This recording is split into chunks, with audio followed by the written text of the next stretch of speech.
Bom, Gênesis 2:24, nós começamos daqui. Portanto, deixará o homem seu pai e a sua mãe, apegar-se-á a sua mulher, e serão ambos uma. Isso, feche seus olhos. Pai, em nome de Jesus, estamos aqui para falar de família, de casamento. O Senhor que criou esse negócio todo, o Senhor sabe que não é fácil para ninguém. Tem gente que entrou aqui pensando em divórcio. Tem gente que veio para cá já brigando, pai. Brigou porque um atrasou, o outro não chegou. E aquela coisa que o senhor sabe que o Satanás faz mesmo. Tem gente com problema com filho, tem gente doente, mas o problema com sogra. Pai, porque o senhor sabe de tudo isso. Então tenha misericórdia desse povo, porque nós precisamos continuar junto. É difícil, mas nós vamos fazer o quê?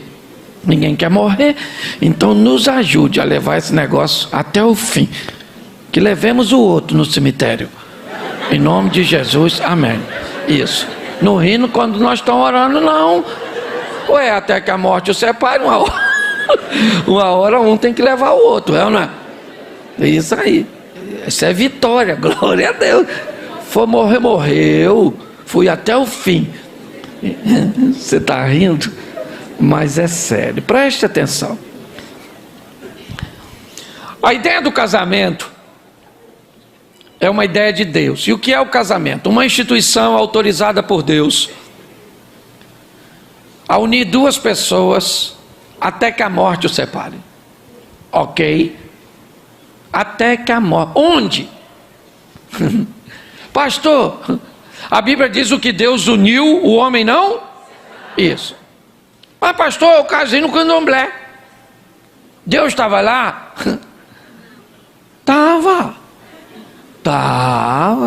Talvez não no candomblé, porque o candomblé não casa ninguém, mas no cartório, na documentação, lá casa.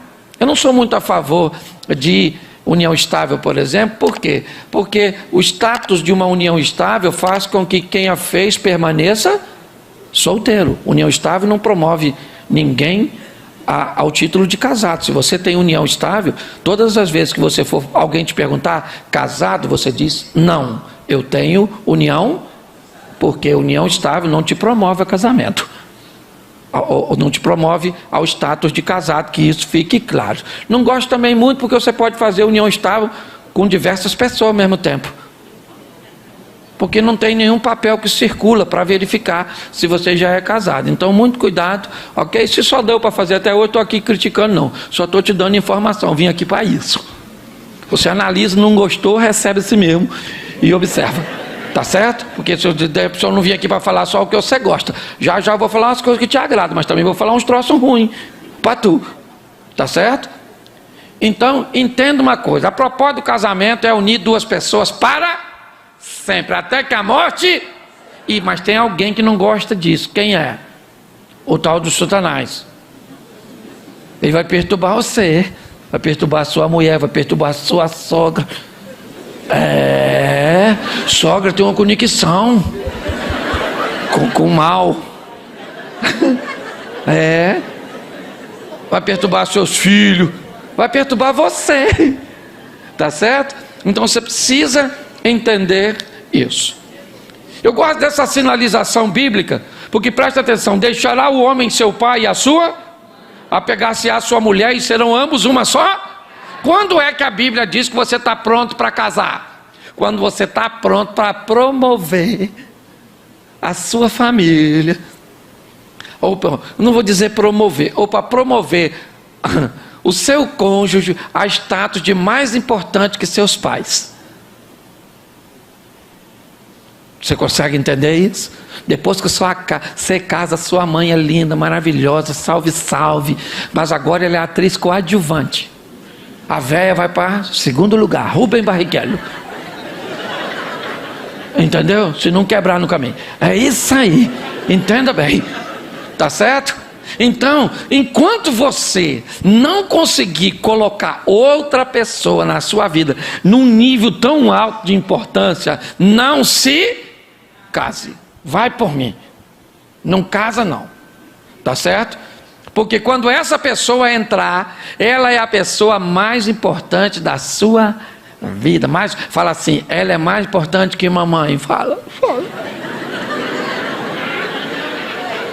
Fala para o seu cônjuge se ele está aí. Se ele está aí, olha para ele, olha para ela e diga: você é mais importante que mamãe, que papai, que os nossos filhos.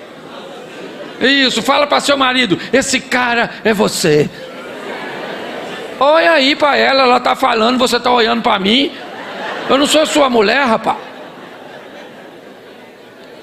Você está rindo, mas é sério. Enquanto você não entender isso, é melhor você não casar, tá certo? Só que o casamento é opcional, você não é obrigado a casar não, tá? Não quer casar, não casa. Tem gente que vem nesse mundo para carreira solo. Mas eu não quero casar, não gosto de sexo, não quero uma pessoa me perturbando, não quero minha liberdade, sair. Você tem direito de fazer isso, sim ou não? Claro que tem. Então é opcional. Só que se você for entrar, é bom você tentar saber o máximo possível do que é esse negócio, porque depois que entrou, segundo a Bíblia, casamento não tem rota de fuga, não tem saída de emergência, não tem nada. A outra opção é a morte. Fora alguns acidentes que vão acontecer no caminho, e a gente sabe que eles acontecem sim, e é verdade, mas a gente tem que ficar de olho na regra. A regra é até que a morte. Isso.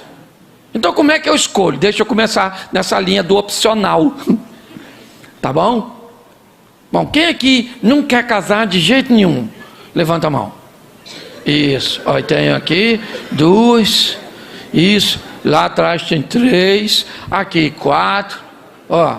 Lá 5. Isso aí. Deus é minha vida de celibato. Nunca mais pega ninguém, nunca mais é pegada, nunca mais nada. Louvado seja Deus. Vai viver uma vida de pureza. Show de bola. Boa escolha fizeste, já disse o apóstolo Paulo. Mas a maioria estão a fim de acasalar, de fazer amor, ainda que pouco, mas quer, aí casa. Essa é a ideia do solteiro, tá certo? Então, pastor, como é que eu escolho a pessoa para casar? Deixa eu começar daqui. Bom, é opcional, mas uma boa escolha é o princípio de tudo, ok? Então, por exemplo, dica, só dica, tá bom, gente? É só estou usando base de regra, tem exceções. Solteiro, evite casar com quem já casou. Deixa casado para casar com casado, tem demanda. Fica preocupado, será que ele vai achar? Acha. Casado com casado, solteiro com solteiro, viúvo com viúvo. É, porque um já matou um, aí já é perigo com perigo. Todo mundo é perigoso, é quase um criminoso. Você está entendendo? Deixa. Então, para mim, é o seguinte: casado com casado, deixa. Se você é solteiro, pega alguém que ainda não casou e vai embora, vida que segue. Você que se divorciou, separou, sei lá o que aconteceu, também não sou obrigado a saber tudo. Você que conhece a sua história, na hora de procurar, procura alguém que já passou pelos caminhos, está meio traumatizado. Por quê, gente? Preste atenção. Vamos pegar um solteiro se casando com uma mulher, por exemplo, que já foi traída. Aí ele casou pela primeira vez, a mulher já foi traída, e a mulher é meio ciumenta porque já foi traída, e ele nunca traiu ninguém porque não casou, e ela casou com ele, e aí ele demora, ela diz: onde você está? Fazendo o quê? Com quem? Onde? Para seu carro, fala a quilometragem que eu vou aí agora. Chega em casa, encosta a mão na parede, abre as pernas, isso, dá logo uma revista.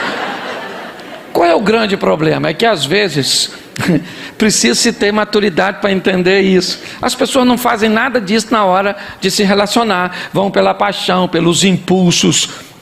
Mas o assunto é muito mais sério do que parece. Então é o seguinte: na hora de escolher, procure. Ah, pastor, quero casar com alguém que tem filho. Tem problema? Sim ou não? Claro que não, desde que você seja maduro o suficiente para entender que assim que você casou com a pessoa, o filho da outra pessoa passa a ser seu. E depois, se você tiver um com essa pessoa que já tem um, agora tu tem dois, olha que beleza. Um que tu fez e o outro que já veio pronto, nem trabalho deu. Mas não, as pessoas não têm maturidade para isso. Por quê que precisa ter maturidade? Porque tem a outra parte que foi embora. O pai ou a mãe da criança, do menino, que vai aparecer de vez em quando numa festa de aniversário que tu pagou, maluco. O miserável não deu um tostão e ele chega mascando um chiclete e fala: fala, filhão. E aí, menina, beleza? Papai tá aqui. Aí olha para tua mulher, que é ex dele, e agora tá maneira porque tu tá fazendo manutenção. Aí fala: tua mãe tá legalzinha, hein? E o garoto torcendo para a restituição da família fala: pega papai, pega papai, pega papai. E quando você vai corrigir, o que ele fala? Não grita comigo, você não é meu pai. Estás a fim de encarar isso? Vai, simples. Entenda isso. Hoje eu me deparo com muitas situações que as pessoas têm sérios problemas para encarar essas coisas que para mim deveriam ser muito simples, deveriam ser observadas de uma forma muito clara, mas as pessoas não observam e se casam. Então evite. Viúvo, um viúvo, vai, isso é muito legal, certo? Casado, o divorciado, uma outra, deixa a turma limpinha. Limpinho não é sujo não, de sujeira não, é sem trauma, sem experiências ruins. Deixa eles se virar. Então na hora de escolher, se você nunca casou, por favor. Pastor, como é que começa o relacionamento? Já falei isso aqui e vou repetir. Relacionamento começa com admiração. É assim que acontece. Todo relacionamento, ou a grande maioria, você que é casado, quando tudo começou? Começou quando você olhou com os olhos de admiração para aquela pessoa. Ela já estudava contigo, morava no mesmo bairro. Às vezes era até um amigo que você nunca tinha olhado com esses olhos. Mas um dia você olhou e falou: nossa, nunca tinha visto por esse ângulo. Ela é gostosinha, olha só. Aquele cabelo escorridinho, aquele cabelo... Nossa, aquela boquinha carnudinha. Ai, gente... Ou eu gosto da companhia, às vezes gosta, é uma admiração, certo? Que não tem nem a ver, mas você admira a pessoa, gosta da pessoa, ela é uma boa companhia. Então tudo começa com a admiração, e é muito maneiro. Lembra quando você olhou o seu namoradinho, seu marido hoje? Você lembra? Lembra o corpo que ele tinha? Lembra. Isso, tira a barriguinha, tira tudo, coloca cabelo, faz tudo direitinho, entendeu? Pega ela, lembra dela como é que ela era? Lembra. Legalzinha, juntadinha, os peitinhos tudo durinho, aquela coisa fantástica. Eu estou falando para adulto, não estou falando pornografia aqui não, poxa. Toda jeitosinha, toda, lembra? Lembra? Aí você falou: nossa, meu número, que fantástico. Você olhou para ele e falou: nossa, olha que voz máscula, que homão. Isso deve ser um reprodutor nato. Enganou a senhora. O nome disso é admirar. E isso pode acontecer com você mesmo depois de casado. Quem aqui já entrou num ambiente público e já não foi paquerado, mesmo depois de casado? A senhora entra naquela loja de departamento, enquanto a senhora está mexendo na roupa, de repente a senhora levanta os olhos e tem um homem bonito olhando para a senhora. A senhora fala: sangue de Jesus tem poder. Que isso, meu Deus do céu? Olha o Satanás que perturbando eu aqui, olha. Parece que aquele homem está olhando para mim, meu Deus do céu, está me admirando. Eu acho que é coisa da minha cabeça, Jesus. Ou seja, a senhora parou de olhar, mas a cabeça continua olhando, não é, na verdade? A senhora fala: porque ser admirado é maneiro demais quando alguém te olha com admiração, sim ou não? Aí a senhora fala: eu vou olhar de novo, será mesmo? Não, eu acho que eu estou enganado, meu Deus do céu, meu marido nem olho tem mais, meu Deus. E aí a senhora levanta o olho, não é que o cara está olhando para a senhora?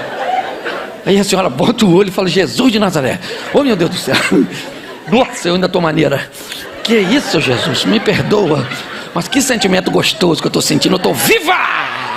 Eu estou vivo. De repente a senhora levanta o olho. O que aconteceu? Foi embora.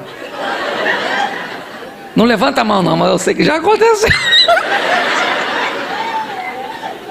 E foi muito legal. Porque ser admirado é legal, sim ou não?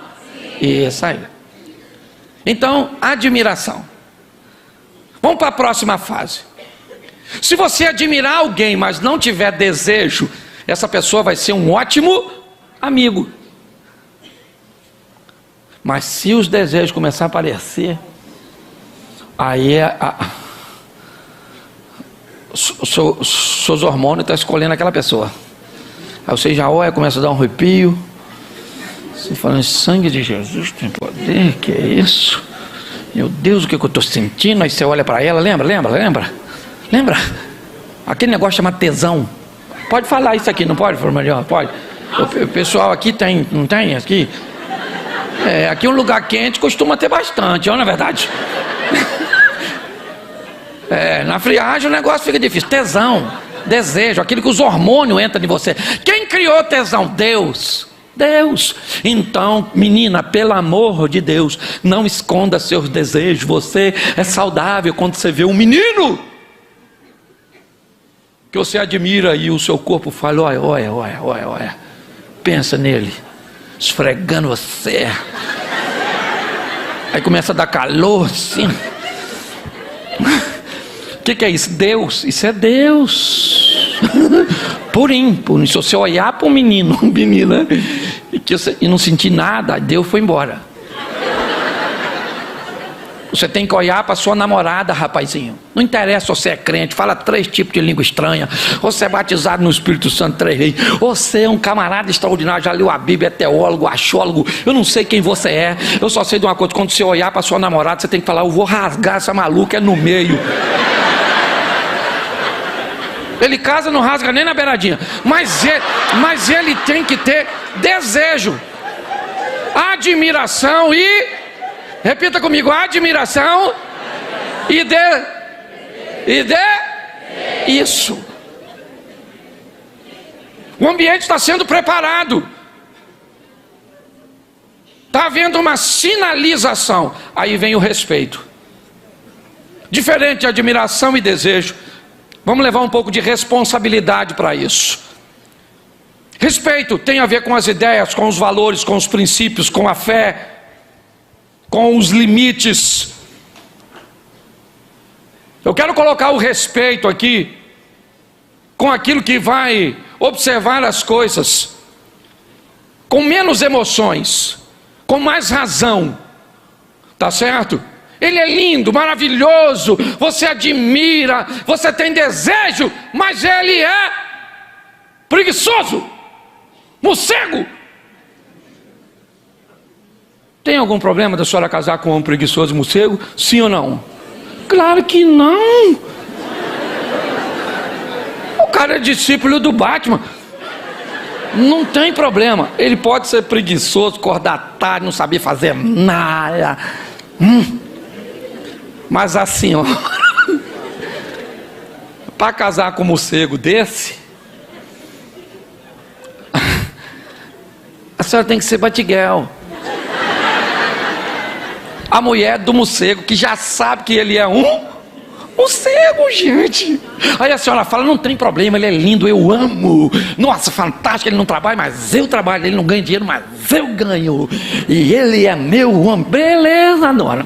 O que a senhora não pode é casar com o morcego sem saber que ele é morcego e depois querer que ele faça as coisas. Ele diz: nossa, meu amor, que horas é? 7 da manhã? Nossa, já amanheceu? Dá um beijo aqui, tá bom? Vai trabalhar, menina, que Deus te abençoe, te dê força, tá? Isso, fecha a porta direitinho. Vou acordar agora mesmo, tá bom? Vou levar o passarinho para passear, que ele está cansado, e depois eu vou almoçar. Não tem problema.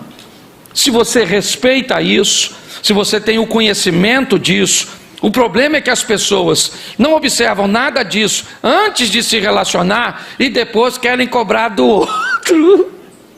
que aquilo que faça o que ele nem sabe fazer. Só que você queria que ela cozinhasse, mas a dona não sabe riscar fósforo. Mulher do século 21 tem que cozinhar, sim ou não? Sim ou não? Claro que não, gente. Homem do século 21 come? Não come. Mas você pode se casar com a mulher que não cozinha? Sim ou não? Desde que você já sabe que ela não cozinha. Agora, por favor, não case com a mulher que nunca cozinhou e pense que assim que você casar, ela vai cozinhar. Não vai cozinhar, querido. O que você tem? Ganhar dinheiro para contratar uma mulher que cozinha. Que aí você come a comida de uma mulher.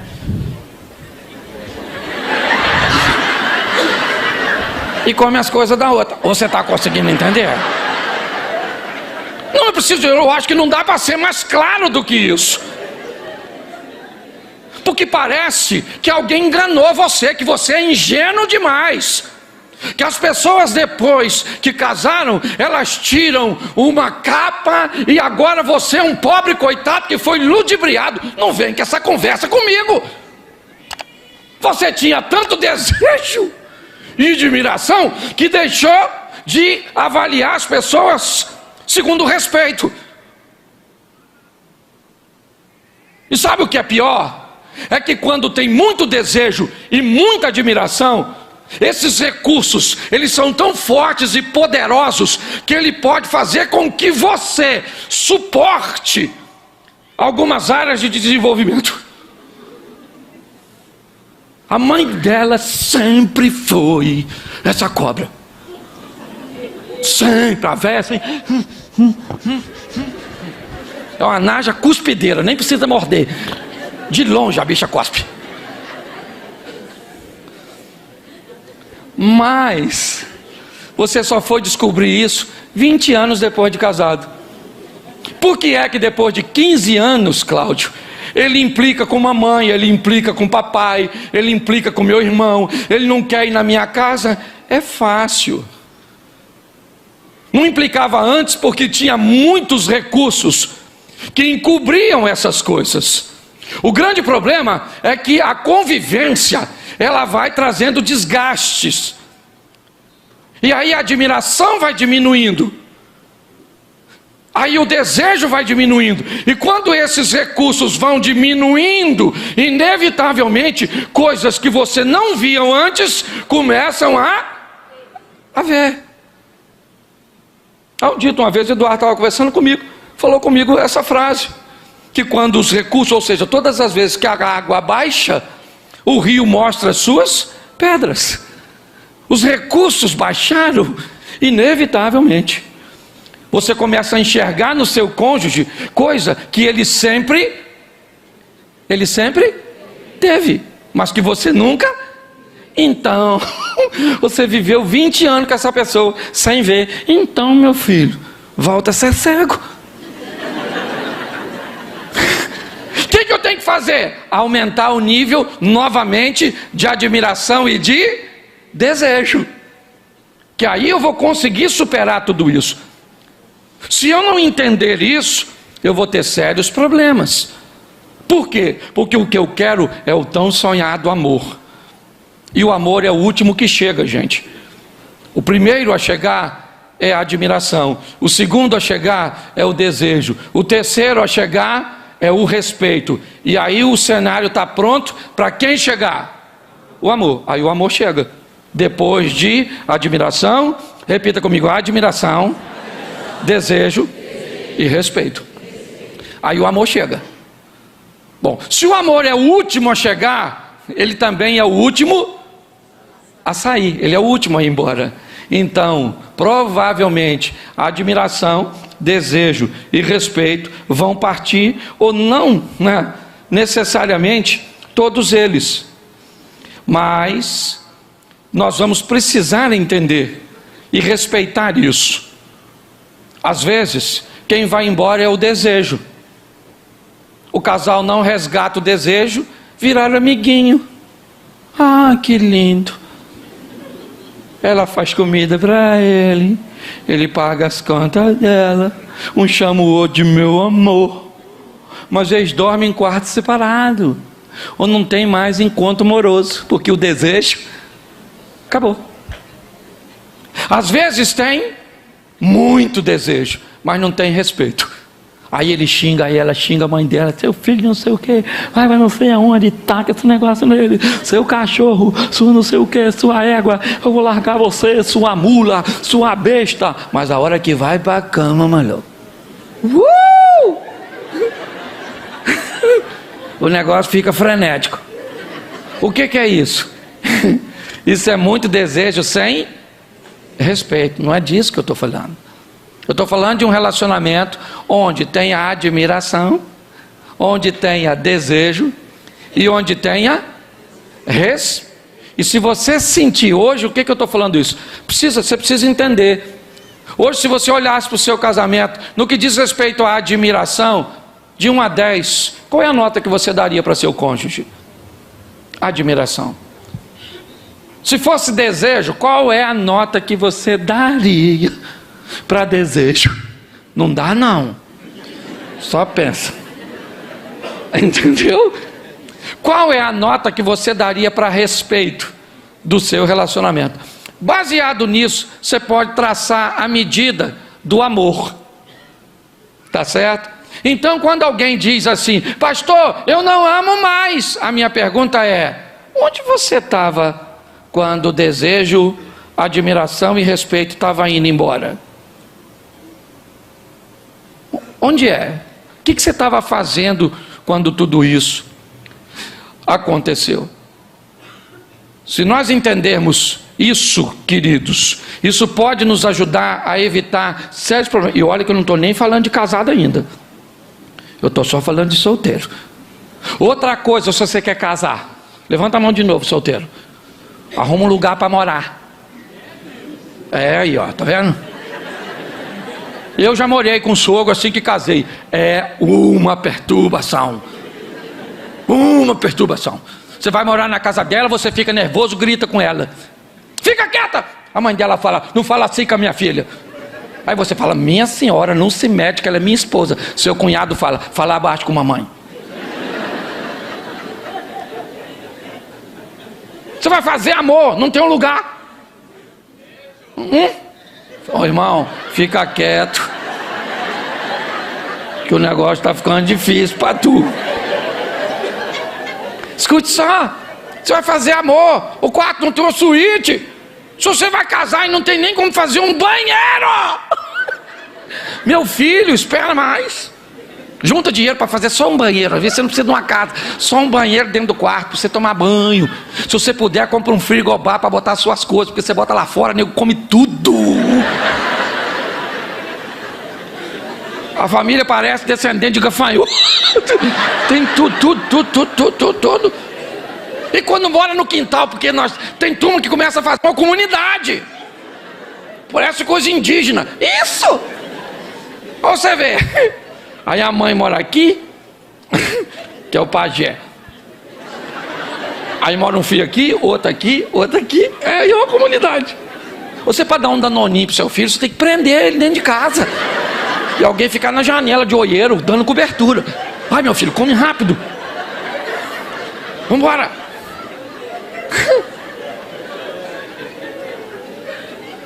Vai fazer amor numa casa que não tem uma suíte e depois vai tomar banho. Sai do quarto igual bandido, parece que tu matou alguém.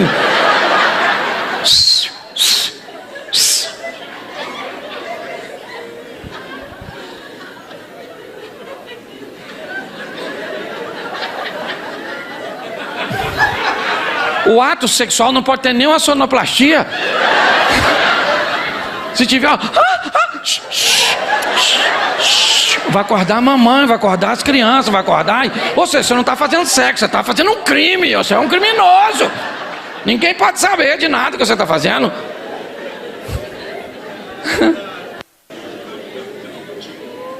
Aprenda. Outra coisa, o que acontece na casa do casal não se leva para a casa dos pais. Você briga com seu marido e diz, mamãe.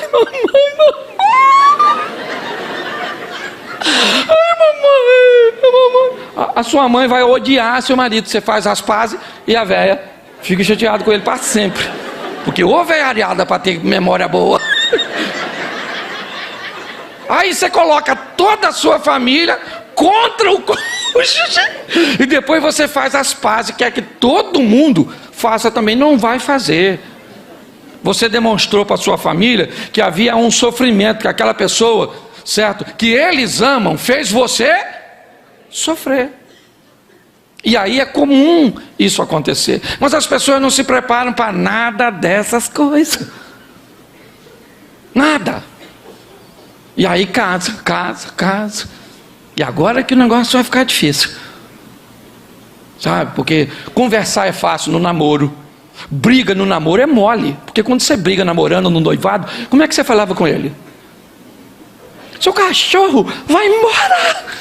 Nojento! E ele saía cantando pneu na bicicletinha dele. Lá ia ele embora, chateado, aborrecido e xingando. Essa mulher é tudo uma praga, não quero saber, agora acabou. E você ia para sua casa, agora acabou. Não quero ele nem pintado. Ia para casa, falava com sua mãe, desabafava. Agora chega, mãe, que eu tô cansada. Acabou. E a velha tem experiência. Calma, minha filha, você está nervosa. Não, agora acabou. No dia seguinte, quem é que aparecia lá? Ele. Aquela cara lavada. Que pensa num bicho de memória curta, homem. Eu não lembro quase de nada. Estou falando sério. O homem falou na rua, falou assim para a mulher: amor, eu vou ali no mercado. A mulher dele falou assim: querido, eu preciso que você traga para mim algumas coisas. Pega um papel e uma caneta. Ele falou assim: é muita coisa? Ela falou: não, pega o papel e uma caneta. Ele falou: não preciso. Pode falar. Ela falou: pega um papel e uma caneta. Ele falou: pode falar. Ela falou: quero leite, alho e arroz. Ele foi embora. Pagou o negócio dele, foi no mercado, parou, pensou.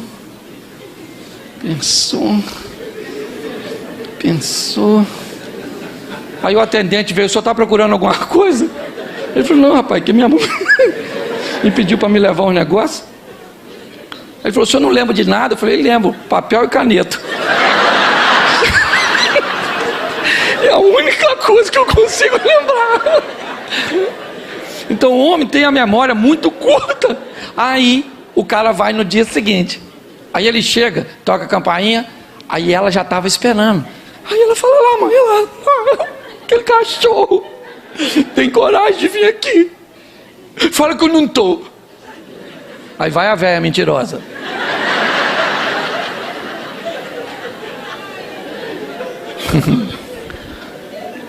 Ela não está não, meu filho. E ela está lá atrás da cortina olhando. Tá sim, não tá. Ela fala: meu filho, vai embora, vem outra hora. Vocês estão nervosos, ainda está muito recente. E aí ele diz: então tá bom. Quando ele está saindo, quem é que sai? Que é? Aí a velha mentirosa e abduzida do ambiente sumiu. Igual o profeta Eli, foi no Rio de Moinho o céu. E aí fica. Aí nessa área o cara é bom. Se ela aparecer, ela perdeu o jogo. Que ele fala assim: chega aí, garota. Vem aqui, menina, falar com você aqui rapidinho assim. Você no namoro.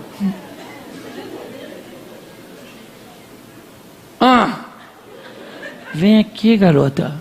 Só quero falar com você. Aí quando ela está numa distância que ele sente que já pode alcançá-la: me perdoa.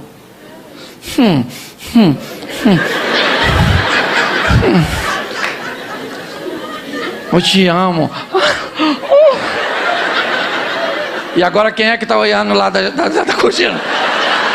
A velha mentirosa pensando: eu também já passei por isso. Os relacionamentos, eles andam muito mais próximos do que você possa imaginar. Então é importante que você procure ter o mínimo. Eu não estou dizendo que você tem que casar com toda a estrutura. Não é isso. É muito legal você começar a vida e construir a vida com alguém num ambiente de aluguel, com poucos móveis, com quase nada. E vocês vão construindo as coisas juntos, formatando uma história juntos. Aí chegam os filhos. É muito agradável isso, sim ou não? Mas as pessoas não podem dar essa de desentendido, que não sabe quem a pessoa é. Não pode. O cara é mentiroso, ele é mentiroso. Você pode amar o mentiroso, beleza, mas o seu amor não vai fazer com que ele deixe de ser mentiroso, preguiçoso. Ela aprenda a cozinhar, a mãe dela se transforme num anjo.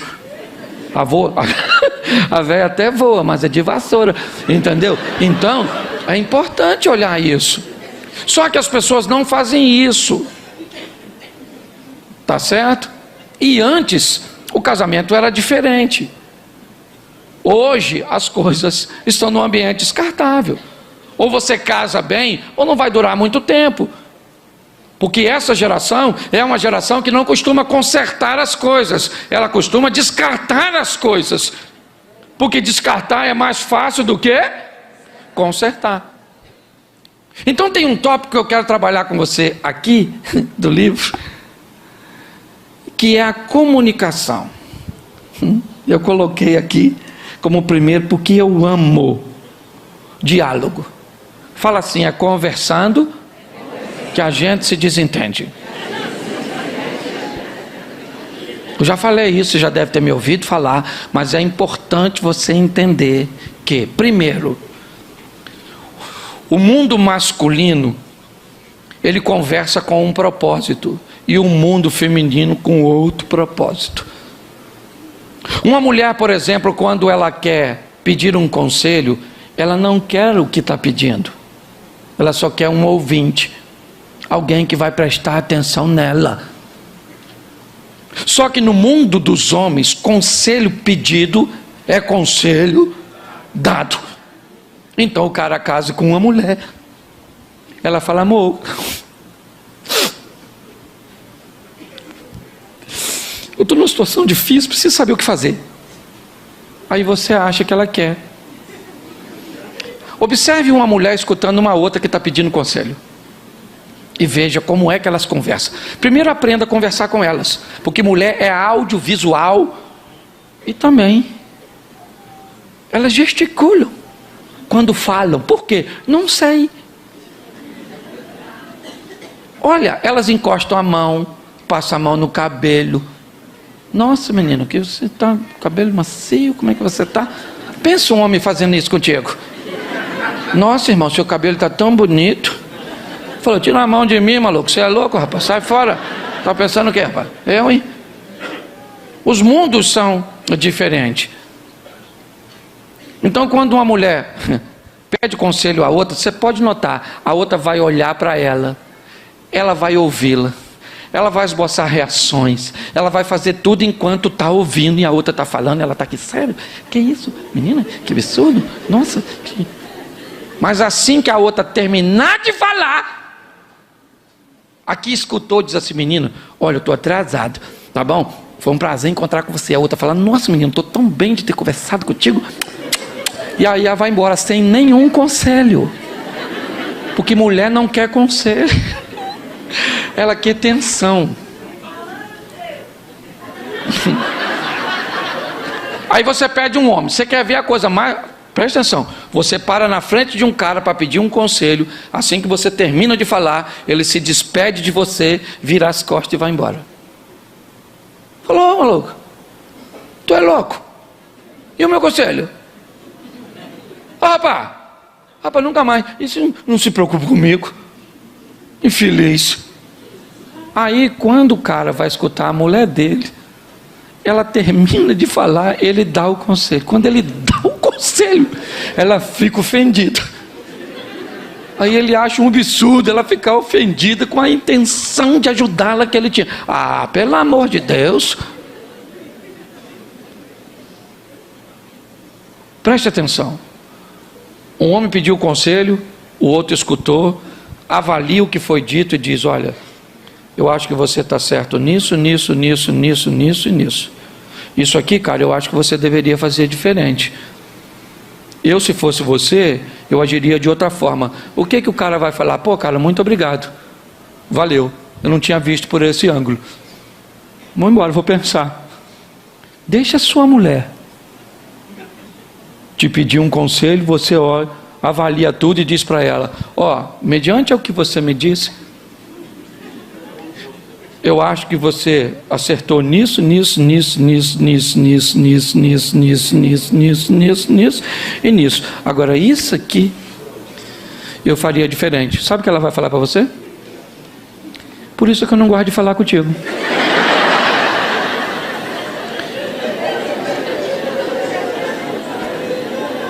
Porque você nunca é a meu favor.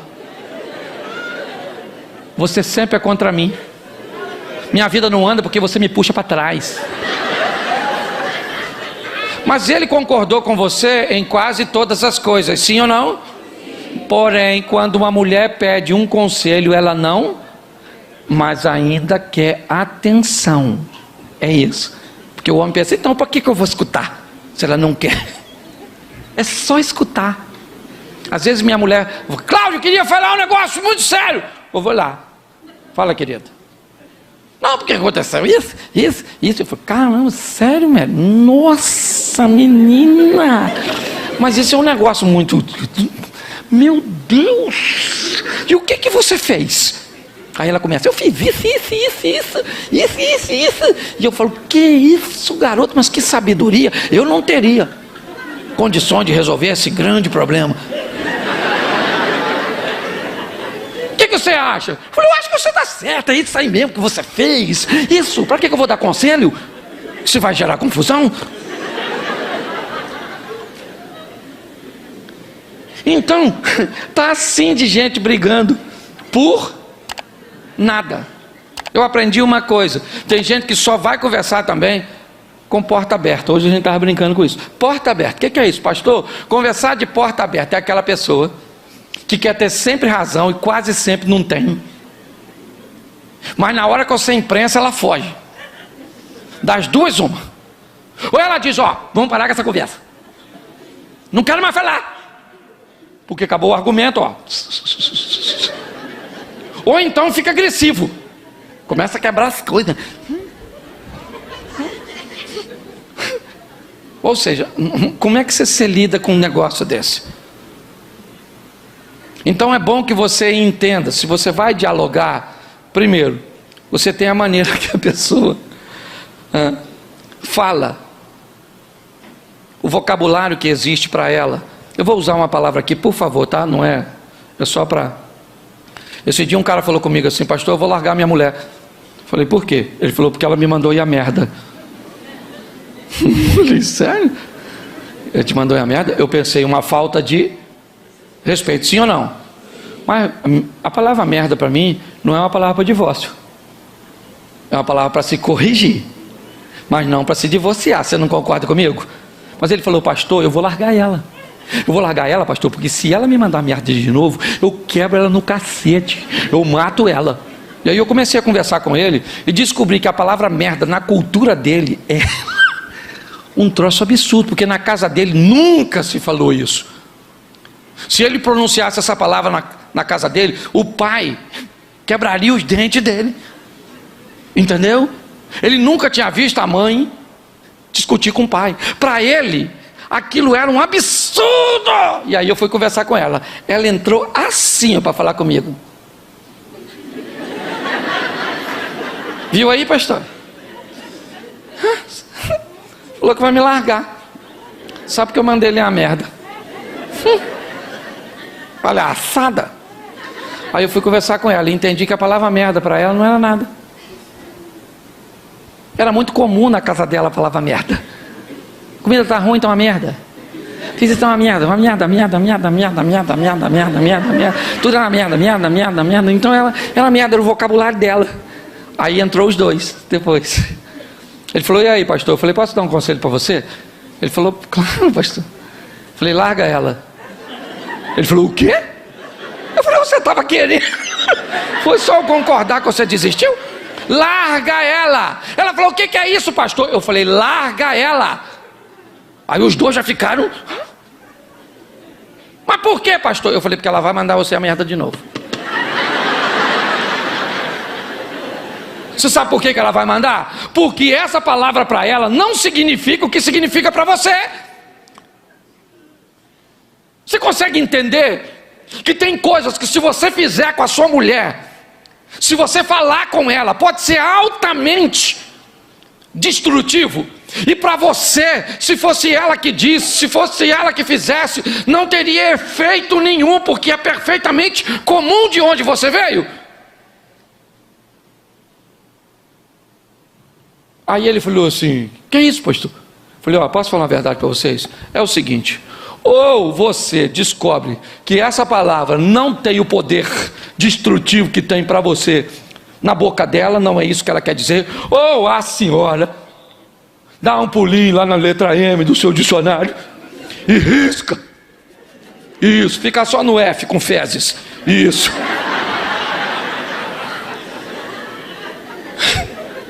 Passou 6 meses mais ou menos isso. Eu encontrei com um casal, e aí a gente gosta da fofoca. Encontrei os dois falando e falei assim, e aí, mano? Aí ela já riu. E ele falou, pastor. Nesse período ela já me mandou a merda 3 vezes. Aí ela começou a sorrir e ele também. E ela disse assim, pastor, quando eu vi já tinha falado. Mas eu pedi desculpa a ele. Ele sabe que eu não estava querendo dizer isso. E bem que o senhor falou. Não era nada disso. Ou seja, você tem que entender que seu marido tem a cultura dele, o jeito desse camarada. E que muitas vezes isso vai se manifestar na comunicação. Eu gosto muito das minhas histórias e conto sempre elas. Eu moro a 1 quilômetro da minha igreja. E minha mulher disse que ia para o culto comigo. Olha o que é comunicação. Fomos para o culto acabou. Ela levantou, eu achei que tinha ido para o gabinete. Terminei, fui para o saguão, alguém me perguntou, cadê a pastora? Eu falei, eu acho que ela está no gabinete. Alguém veio e falou assim, ela foi embora. Eu falei, foi não? Pensei comigo, né? Foi não, ela veio comigo. Como é que foi embora? Ela foi embora aí. Eu falei, não, só comigo. Não foi não. Tem um protocolo com quem sai junto. Avisar. Rapaz, não tinha ido. Rapaz, mas eu fui para casa, mas eu fui, que se o diabo aparecesse, ele não entrava em mim, era eu que entrava nele. Eu estava uma fiera, falava, mas eu fiquei doido. Cheguei em casa, subi as escadas, ela estava deitadinha assistindo televisão, com a mão assim, era só matar.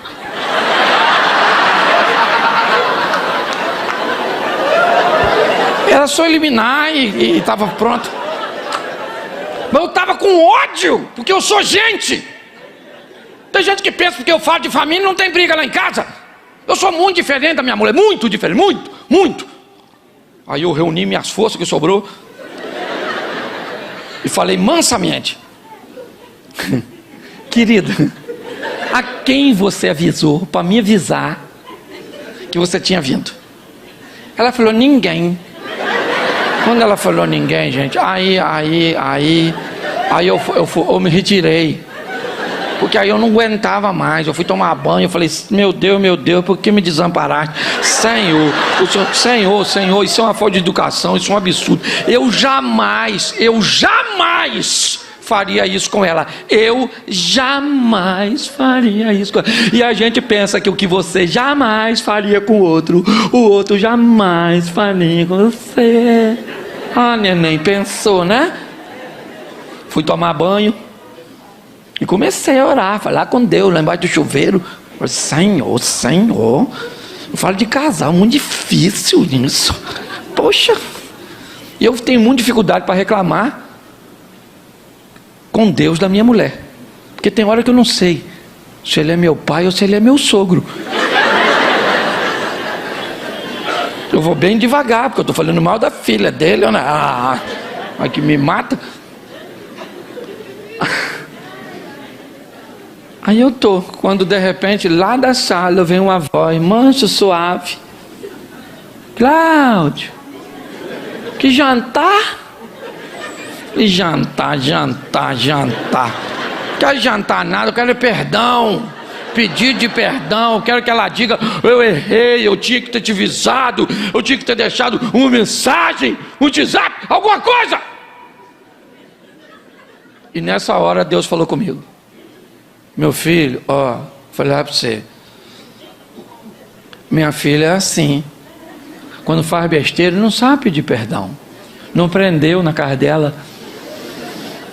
Então quando faz besteira ela fica boazinha demais logo depois, querendo agradar em tudo, e essa é a maneira que ela tem de pedir perdão. Falei: quando eu erro eu falo: errei. Agora e fazer assim comigo, desse jeito assim.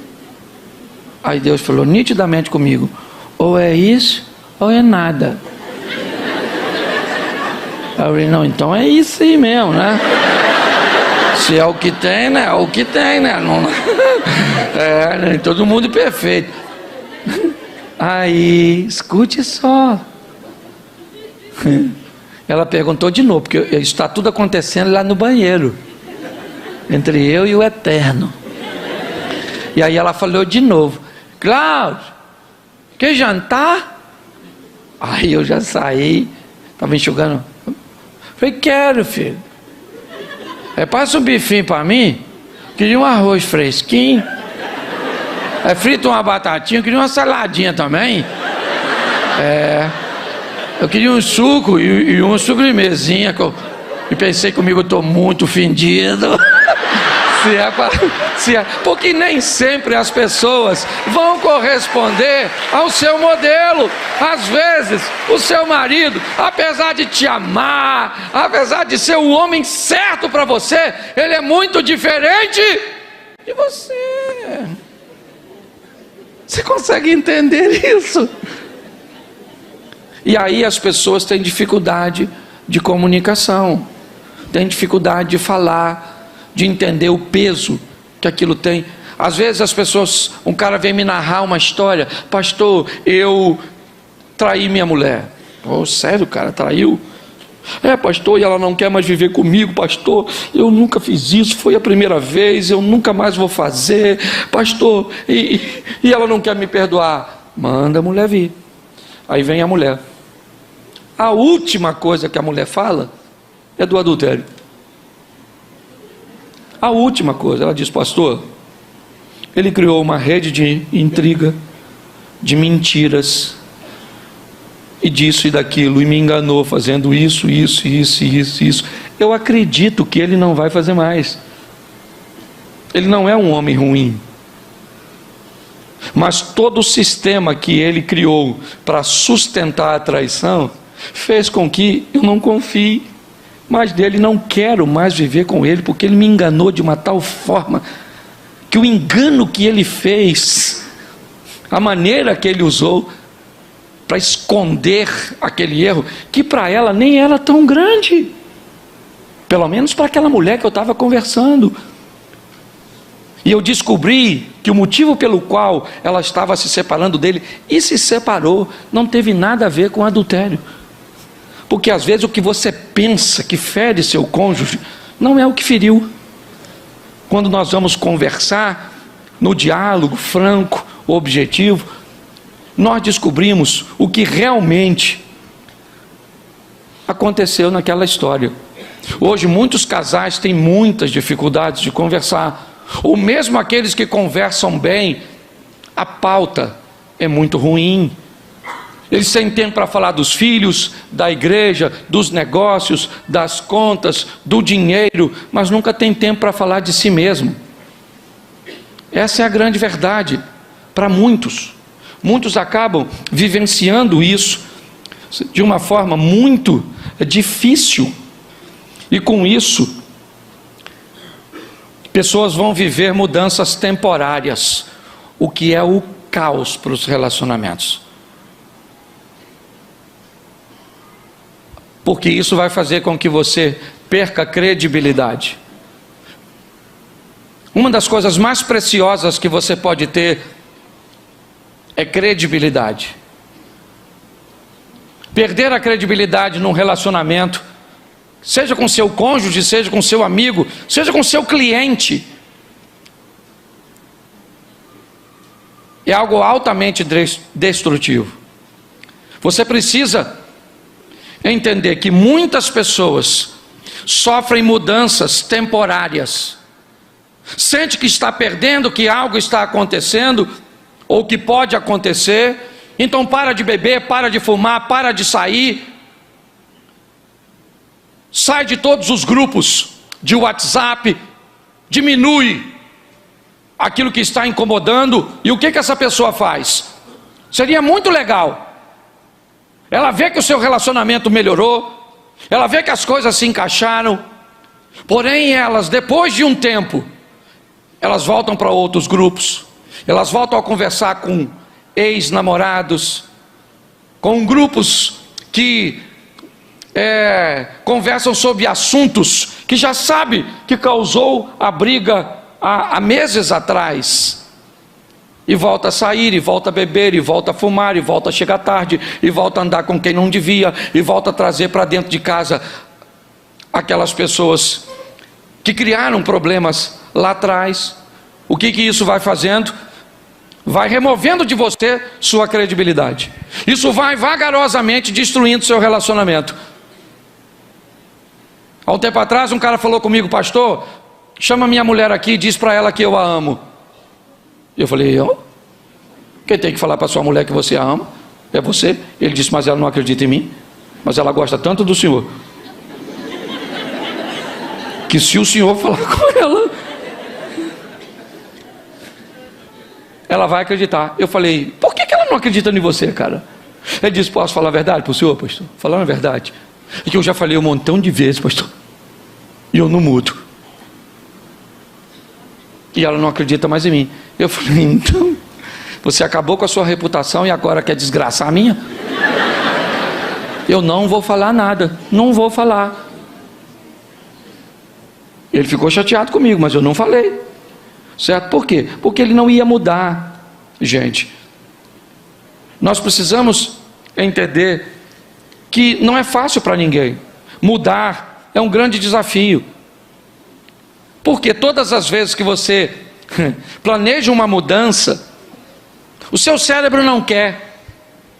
Ele vai lutar com todas as forças para que você continue sendo quem você é, fazendo o que você faz. Por quê? Porque isso faz com que ele gaste menos energia, tenha menos esforço. Todas as vezes que você planeja mudar, você vai enfrentar um grande obstáculo. Qual é? O confronto entre o conflito da mudança e a satisfação da mesmice. Esse é um ambiente de muita batalha, de muita luta, porque o propósito é destruir sua credibilidade. Ah, pastor, esse dia um garoto falou comigo: pastor, minha mãe não me deixa ir a lugar nenhum. Por quê, pastor? Eu digo: porque você não tem credibilidade. Pessoas que não têm credibilidade enfrentam esses problemas. Nós precisamos entender: é fácil mudar, sim ou não? Não. Mas é possível mudar, sim ou não? Sim. Agora, qual é o problema? Eu vou mudar para quê? As pessoas sempre me perguntam isso. Para quê, pastor? Para que eu vou mudar? Eu vou mudar para o meu marido e ele vai continuar a mesma pessoa? Eu vou mudar para minha esposa e ela vai continuar a mesma pessoa? Então, peraí, deixa eu entender. Sua mudança, ela é condicional. Você só vai se tornar uma pessoa melhor se o outro se tornar também. E se isso não acontecer, como é que funciona? Se ele resolver não mudar por algum motivo, ou ela resolver não mudar. Há mais ou menos 10 anos atrás, eu resolvi fazer algumas mudanças no meu comportamento. Eu fui criado num lar de traição. Essa é a grande verdade. Eu vi muitas traições acontecerem por onde eu passei. O que que isso fez? Que eu me tornasse um ciumento em níveis. Pra você ter noção, uma vez minha mulher entrou num banheiro de uma festa e ela estava demorando dentro do banheiro, e a minha cabeça falou: ela está com outro homem lá dentro. Eu, para não passar o ridículo, o que eu fiz? Eu fui para a porta do banheiro, como quem diz. Quando ela sair, eu digo que eu estou com vontade de entrar, e ela não vai desconfiar. Assim que ela abriu a porta, ela até levou um susto. O que foi, Cláudio? Eu falei: não, menino, estou com vontade de entrar no banheiro. De ir no banheiro, não é nada. Ela saiu, eu entrei, menino, não tinha ninguém. Mas a minha cabeça me disse assim: o cara fugiu pelo basculhante. Era só para você ter noção de quão doente eu era. Olha só, isso quase destruiu meu casamento. Quase. Hoje eu continuo ciumento, do mesmo jeito.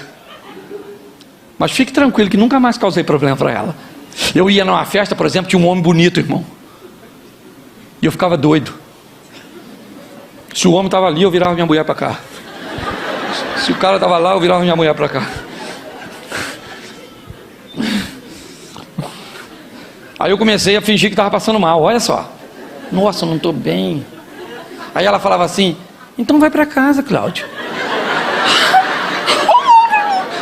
Não, eu melhorei assim, eu estou melhor, eu melhorei. Eu fiquei dissimulado. Até que eu li um livrinho pequenininho de um cara que dizia que o ciumento, na verdade, ele não acreditava nele mesmo. Aí é que eu fiquei louco. Mas eu continuei lendo o livro. Aí eu ia na festa, e quando eu estava no ápice do ciúme, que eu ia arrumar uma briga, eu saía de perto dela, falou: ó, vou resolver um negócio ali. Eu ia e falava: meu Deus, meu Deus, meu Deus, meu Deus, meu Deus, meu Deus, Senhor, me ajuda a lidar com esse negócio. Eu vou acabar com o meu casamento. A mulher nunca me deu motivo para dizer: Senhor, tem misericórdia da minha vida. Foi indo. Hoje eu ainda sou ciumento, e ela sabe, Cláudio, só que hoje eu estou muito melhor. Eu controlo eu, não ela. Entendeu? Por quê? Porque de onde nós viemos, inevitavelmente, nós vamos ter que lidar com os resíduos deixados. Se nós não tivermos entendimento, quem é essa pessoa? Essa pessoa tem um passado. Esses dias eu preguei sobre isso na igreja. Seu marido tem um passado, você sabia disso? Sua mulher tem um passado, e boa parte desse passado tu sabia que tu não conhece, e tu sabia que não se meta nesse passado, porque tem muita coisa nele que é melhor que fique nele. E louvado seja Deus. Só que as pessoas, elas não olham para isso. Então seus relacionamentos vão se deteriorando. Por quê? Preste atenção. Algumas coisas que eu quero falar com você. Se você vai se casar, você vai ter que deixar de ser um individualista. Você vai ter que aprender a compartilhar. Preste atenção.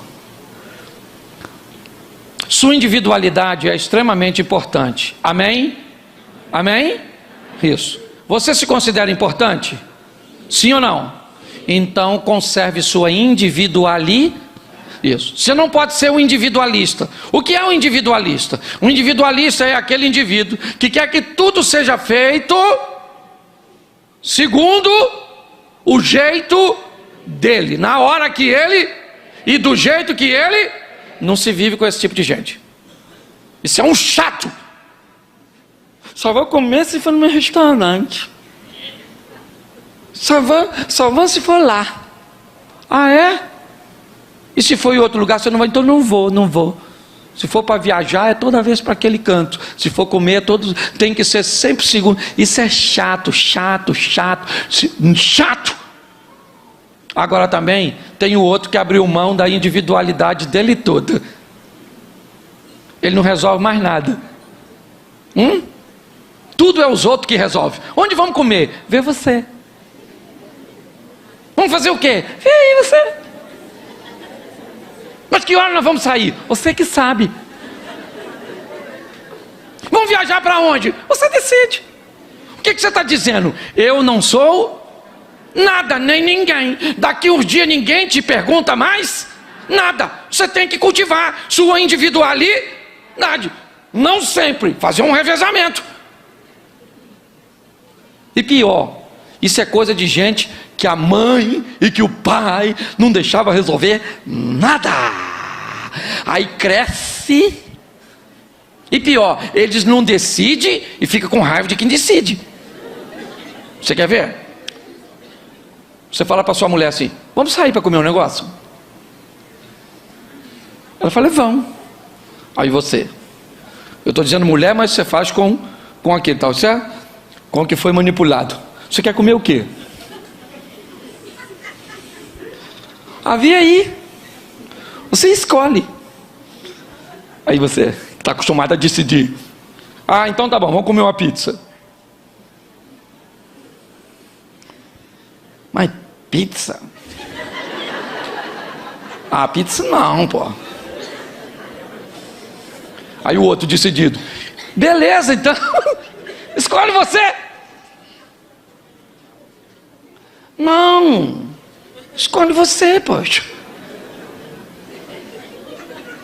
Ah, então tá legal. Vamos fazer o seguinte: vamos comer um churrasco?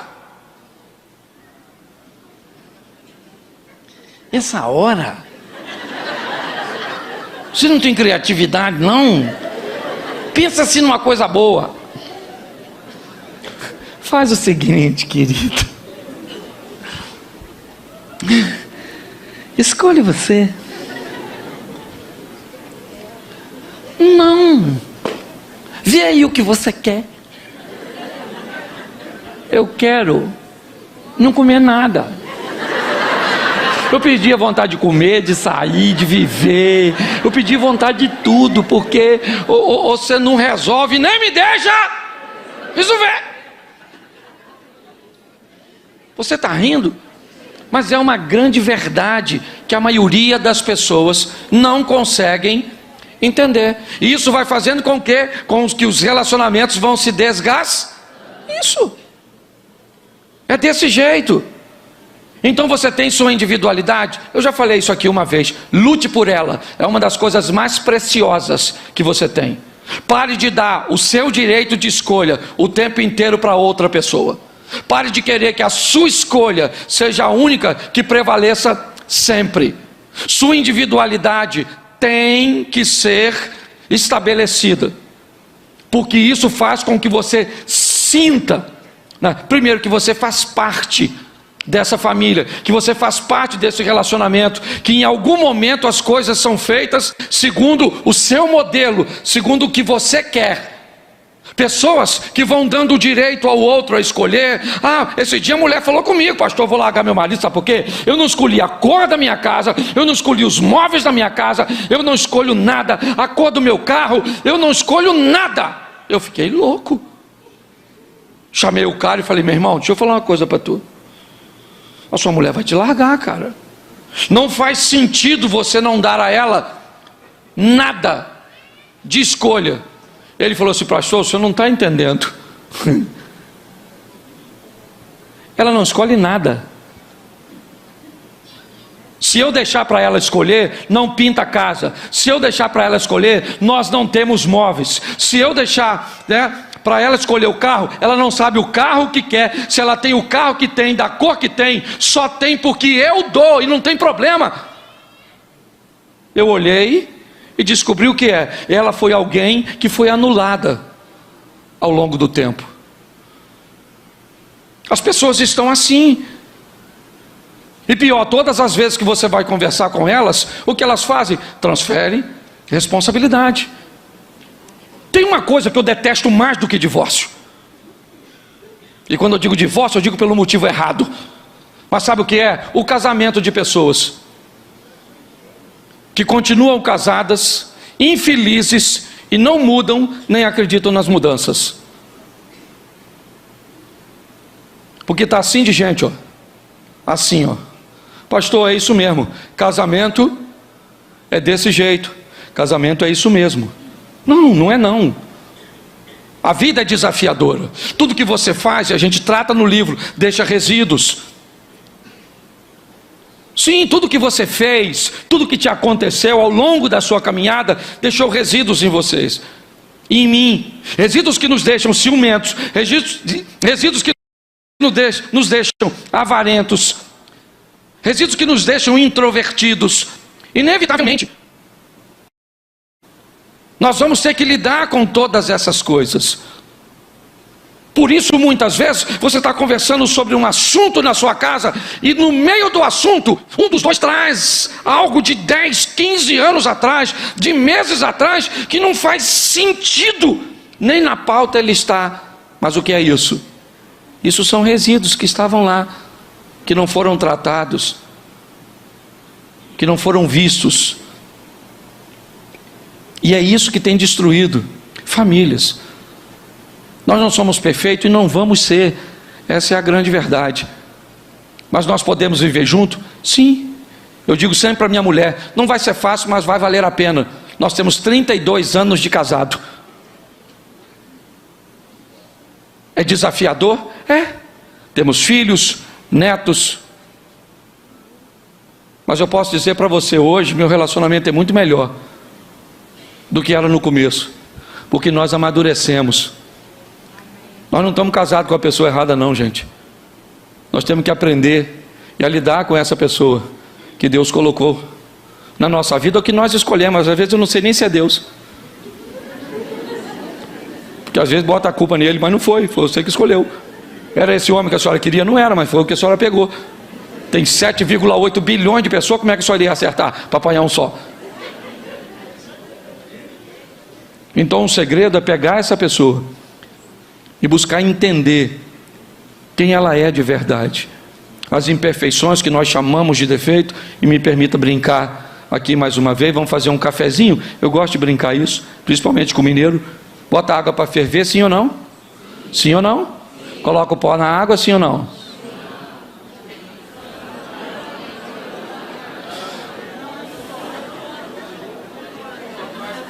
Vamos tentar de novo. Vamos fazer um café, sim ou não? Sim. Vamos botar água para ferver? Sim. Vamos botar o açúcar na água? Sim.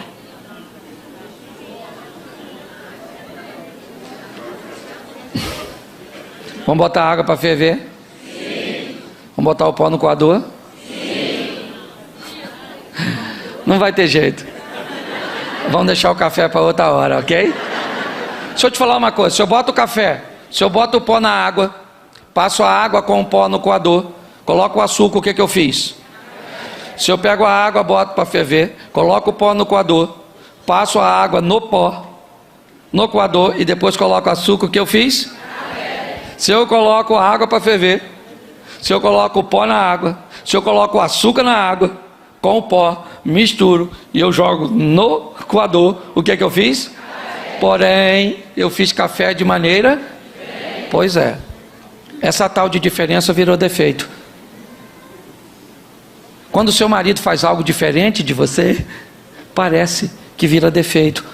Quando as pessoas não seguem o modelo que você acha que está certo, e é isso que tem acontecido.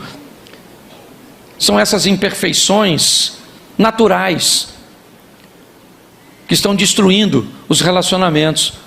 O que nós precisamos é de um pouco mais de diálogo, um pouco mais de afinidade. E para mim já ir caminhando, casado. Deixa eu falar uma coisa para você que vai parecer absurda o que eu vou falar, ok? Mas eu tenho estatísticas e provas de que isso é verdade. Levei muito tempo para falar. Casado, muito do que o seu casamento vai representar a nível de satisfação e intimidade tem a ver com uma das coisas mais poderosas que o casal tem. Sabe o que é? Beijo.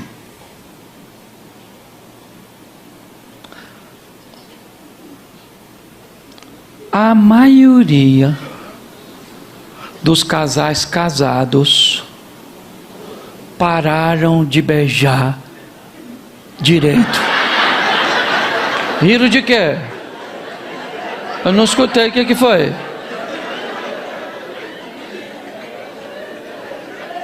Hã? Alguém falou alguma coisa? Foi? Tá. Beijo. Beijo. É horroroso o beijo dos casados. Lá onde eu moro, parece que estão tocando animal.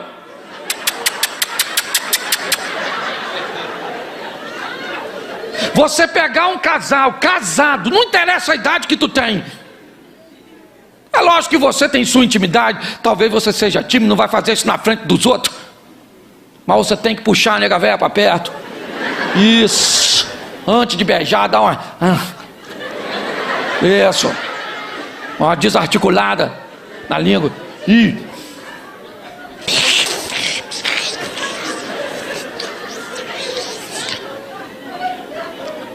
Aí, em nome de Jesus Cristo Nazareno, o Deus Todo-Poderoso que está nesse lugar, na presença do Espírito Santo, quem são os casais que ainda hoje, pelo menos umas 2 ou 3 vezes na semana, sapeca aquele beijo de 15, 20 segundos? Levanta essa mão sagrada sua. Isso é uma vergonha. Menos de 1%. Olha aqui para mim. Hã? Diminuir a quantidade? É que com a idade vai acabando o fôlego. 15 segundos você já termina. Já infartou. Beijo, gente, beijo. Parece palhaçada, não parece? Começa a beijar a sua mulher diferente. Sai daqui hoje, fala maluca. Esse pastor é doido, essa praga desse pastor. Mas beijo eu ainda consigo fazer. O beijo eu vou nos 15 segundos. Tem outra coisa que não consigo tanto tempo. Pega. Toma aquele banho, dá aquela...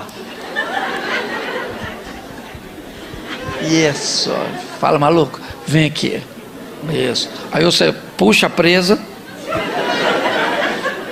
perninha no meio das pernas dela, puxa, firma e pega e beija. Eu tô falando sério, não tô brincando não. Ah, pastor, mas nós não sabemos mais, bate os dentes. É sério. Se você soubesse o quanto o beijo, porque quando é namorado não precisa nem pedir. Se tiver namorada que eu pedir para beijar, vai pro canto ali, prensa a bicha. E hoje já não imprensa muito não, porque os meninos de hoje são ruins. Na nossa época na nossa época o bagulho era doido. Se você deixar, se você beijava a cabrita, não vai beijar a namorada, rapaz? Você é doido? Você tá rindo? Mas o assunto é sério. Tá certo? É isso aí. Ô, gente, eu queria que você saísse daqui hoje. Você veio aqui, obviamente, se você me conhece, para você se divertir um pouquinho. É verdade. Mas muito mais do que isso. É para você entender que todo mundo está no mesmo barco. Isso aqui é quase uma terapia de grupo. Posso perguntar? Eu vou ter que perguntar. Eu estou com vontade de fazer fofoca hoje. Presta atenção, eu vou fazer uma pesquisa de campo. Por favor, me ajude. Só para você ajudar os outros. Eu já perguntei do beijo. Você viu a vergonha que foi? Menos de 1% levantou a mão. E boa parte deles ainda estava mentindo.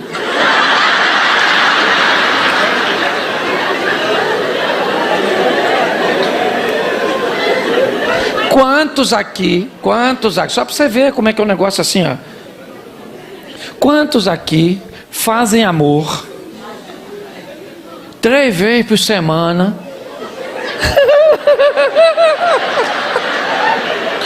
Ô Jesus, tem misericórdia desse povo, Senhor. Eu sei que eu estou quase colocando eles no inferno, né? De tanto mentira, mas vamos aqui. Vai, porque Deus está falando. Quantos aqui, casados, obviamente, ok?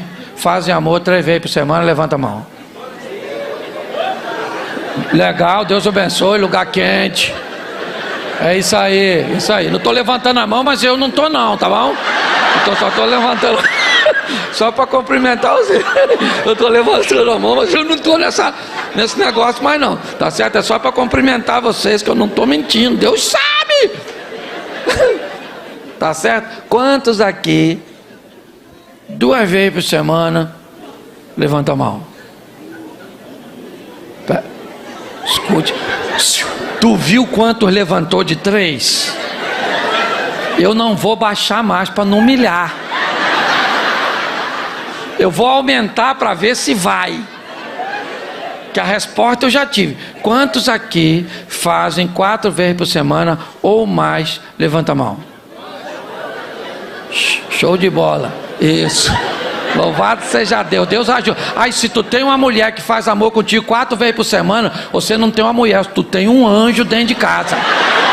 Monta um altar. Tá certo? É lógico que muita gente não respondeu por timidez, e eu entendo perfeitamente disso. Mas eu só quero te mostrar, certo? Que no conceito de família, nós não estamos muito longe de ninguém. É difícil bater um papo sadio, legal, sem um conflito, sim ou não? Dependendo da pauta que vamos trazer à tona, pode ser quase insuportável. Todas as vezes que tentamos manter, podemos gerar um conflito. O desgaste dos afazeres do dia a dia, todo o estresse e os desencontros, quer familiar e outras coisas, nos expõe à separação, onde diminuímos muito a nossa intimidade.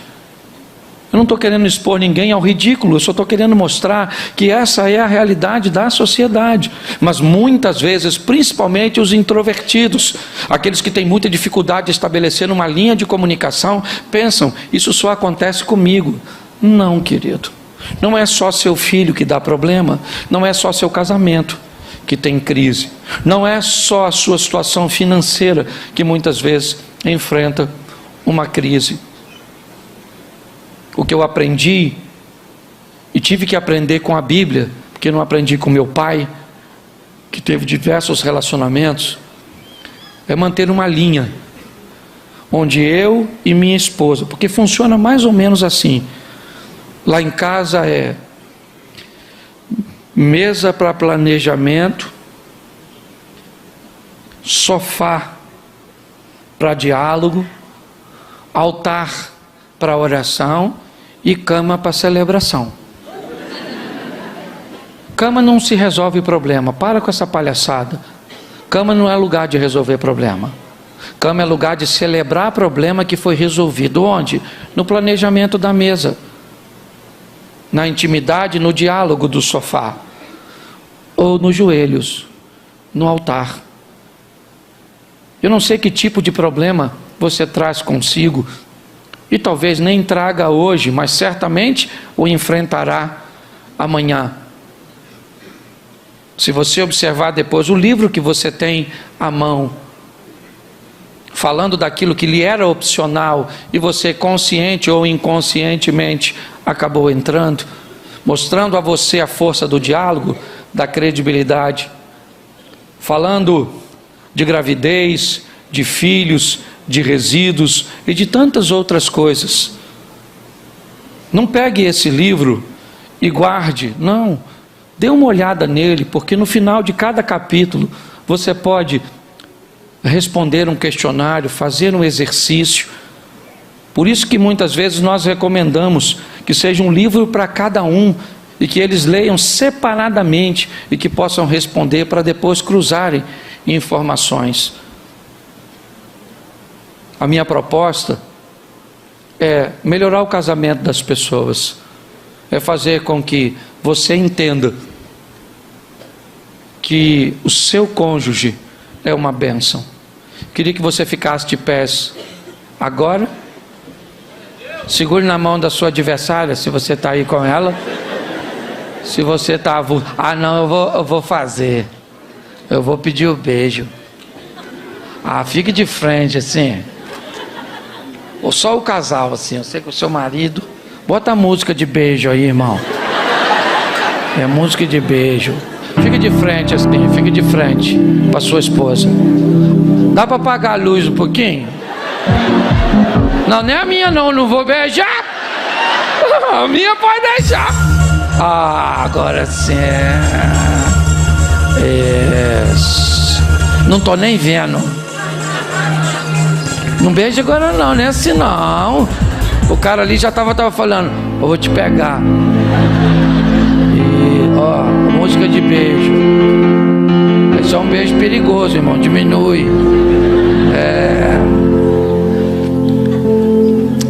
Abrace seu cônjuge agora. Eu quero orar por você.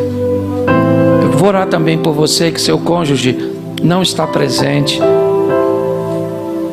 Pai, em nome de Jesus, eu quero te entregar a cada lar aqui representado, a cada família, a cada casal, cada um trazendo consigo em sua individualidade sua história, suas adversidades, suas virtudes,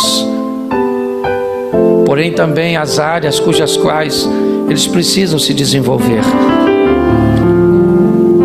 Quero declarar que eles são casados para sempre. Nós não podemos mudar o passado de ninguém, Senhor, mas nós podemos influenciar o futuro. E nós queremos nessa noite declarar a falência do divórcio sobre esses relacionamentos. Queremos repreender o adultério da vida desses casais. Queremos celebrar a intimidade dos casais, o resgate do beijo, da intimidade, do diálogo, da compreensão, do respeito. Que o olhar dos nossos filhos para o nosso casamento seja um olhar de admiração, seja uma ótica de quem deseja viver o que nós estamos vivendo. Abençoa, ó Deus, os teus filhos que planejam entrar num relacionamento, que estão em busca de um relacionamento sadio, sério, salutar. Pelo poder do nome de Jesus, ó Deus, traz perdão, traz arrependimento nesta noite.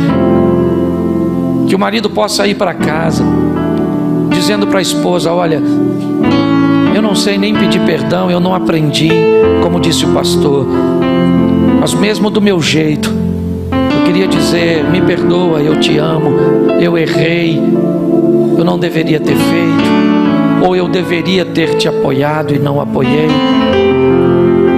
Pai, em nome de Jesus, que essa não seja mais uma noite, mas que seja uma noite de milagres para essas famílias e para esses casais. Te damos graças por tudo, ó Deus. Continua conosco, em nome de Jesus. Agora, você que está com a sua esposa, eu vou te dar, espera um minutinho, 15 segundinhos para beijar. Vai lá agora, dá um beijo na sua esposa.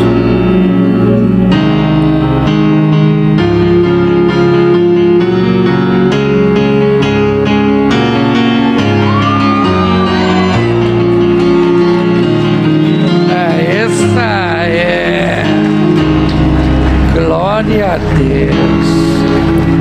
Só acendo as luzes, queria só fazer uma oração ainda e uma perguntinha muito séria e de muita maturidade. Se nos últimos 6 meses, a pauta divórcio